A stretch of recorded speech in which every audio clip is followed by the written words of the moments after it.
Hello everyone, आज हम भारतीय साक्ष्य अधिनियम 2023 पढ़ेंगे बीएसए।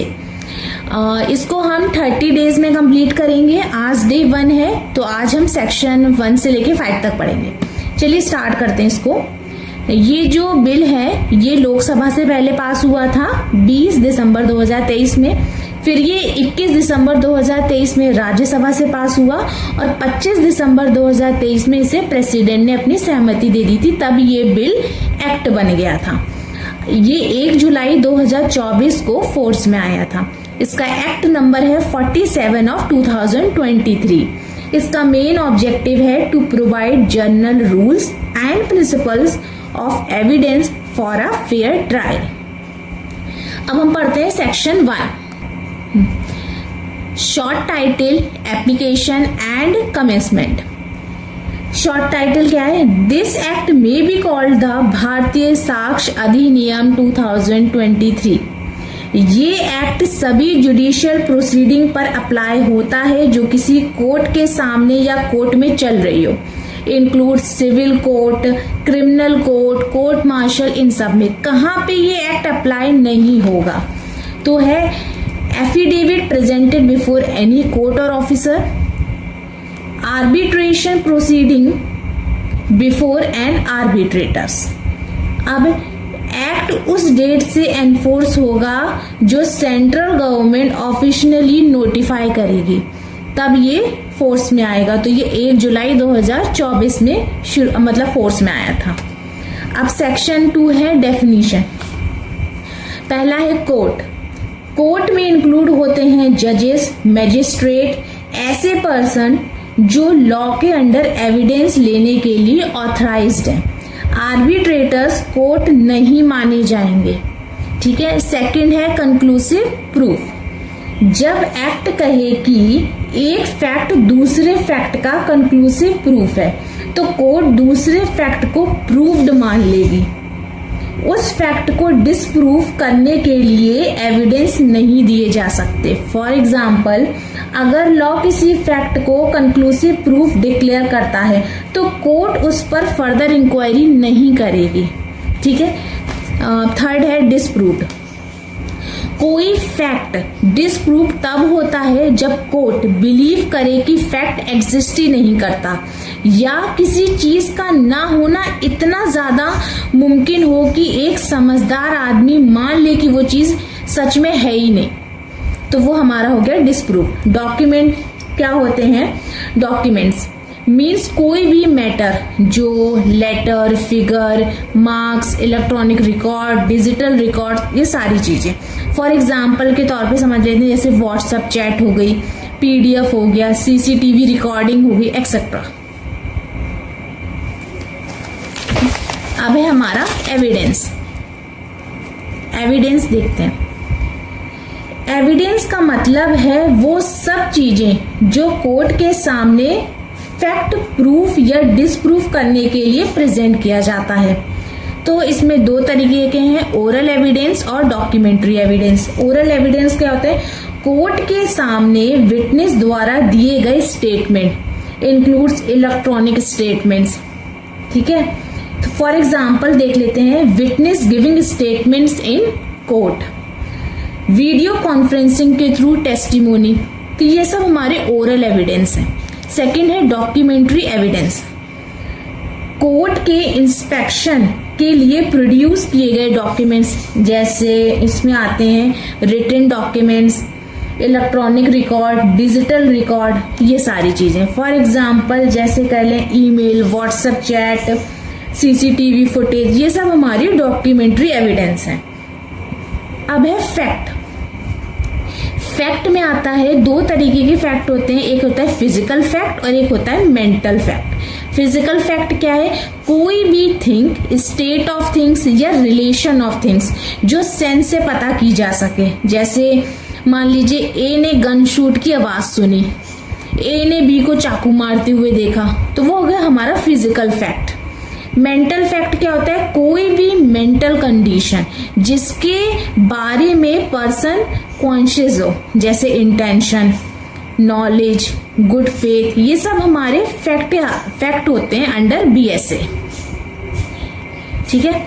उसके बाद आता है fact in issue. Fact in issue क्या है?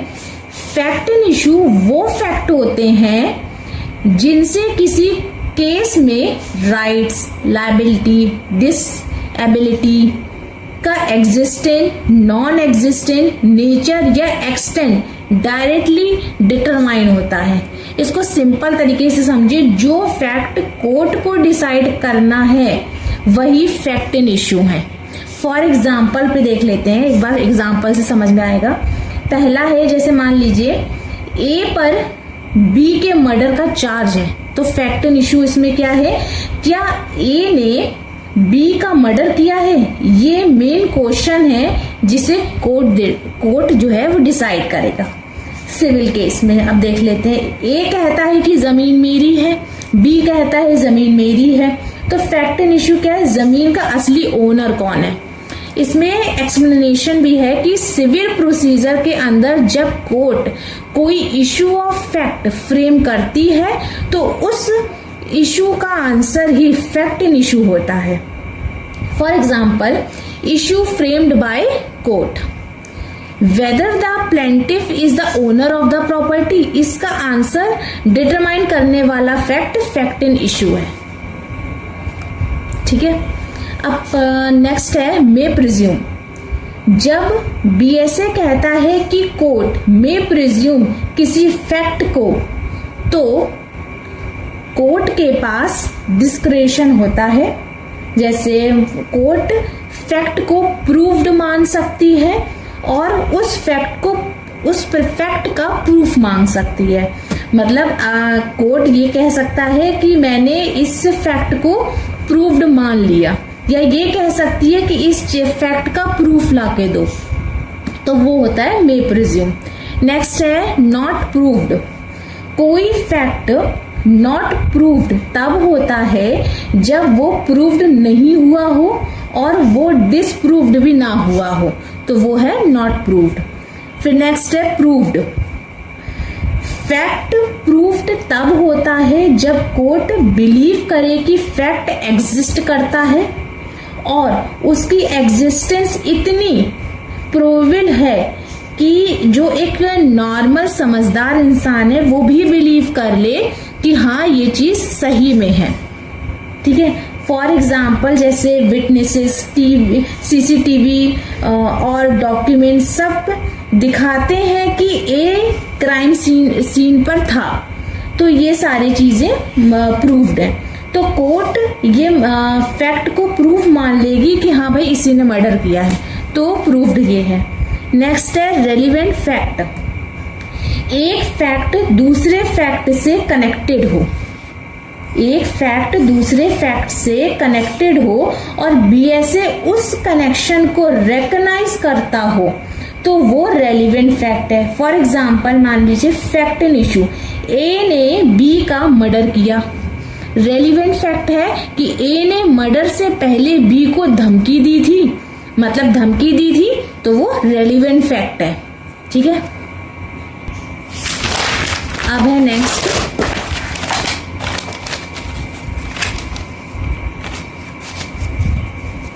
Cell presume.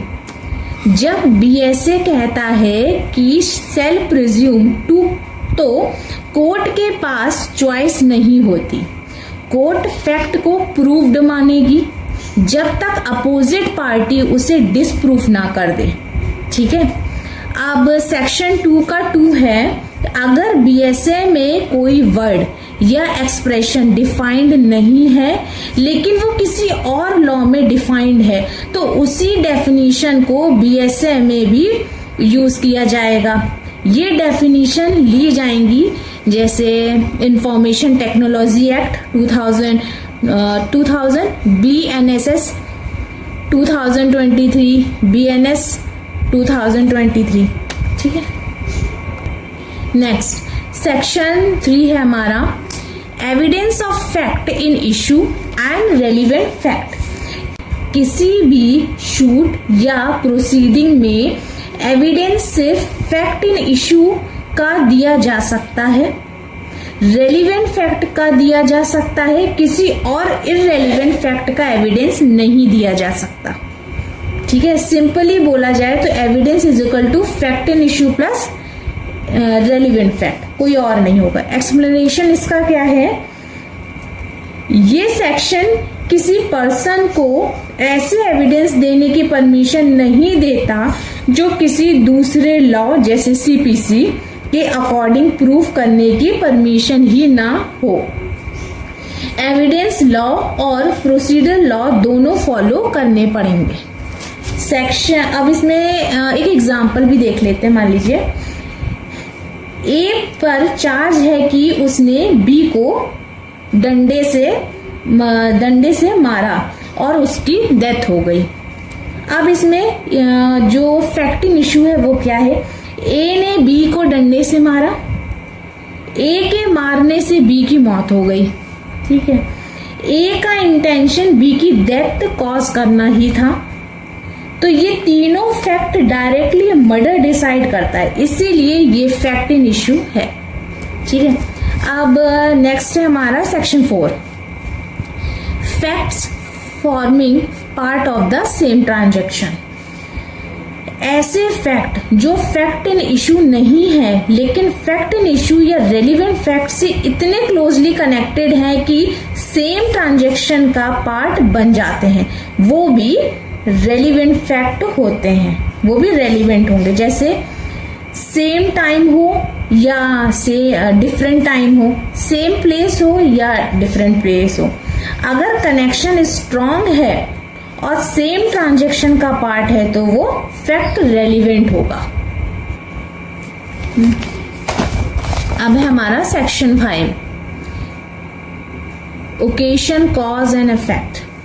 जो फैक्ट मौका दिखाते हैं, कारण कॉज बताते हैं, अफेक्ट परिणाम दिखाते हैं, स्टेट ऑफ थिंग्स एक्सप्लेन करते हैं, अपॉर्चुनिटीज प्रोवाइड करते हैं, वो रेलिवेंट फैक्ट। फॉर एग्जाम्पल मान लीजिए, क्या ए ने बी का मर्डर किया, रेलिवेंट फैक्ट क्या है, मर्डर स्पॉट के पास स्ट्रगल के मार्क्स मिले, ग्राउंड पर फुटप्रिंट्स हैं, ब्रोकन ऑब्जेक्ट्स हैं, ब्लड मार्क्स हैं, ये सब मर्डर के अफेक्ट को दिखाते हैं, इसलिए ये रेलिवेंट है।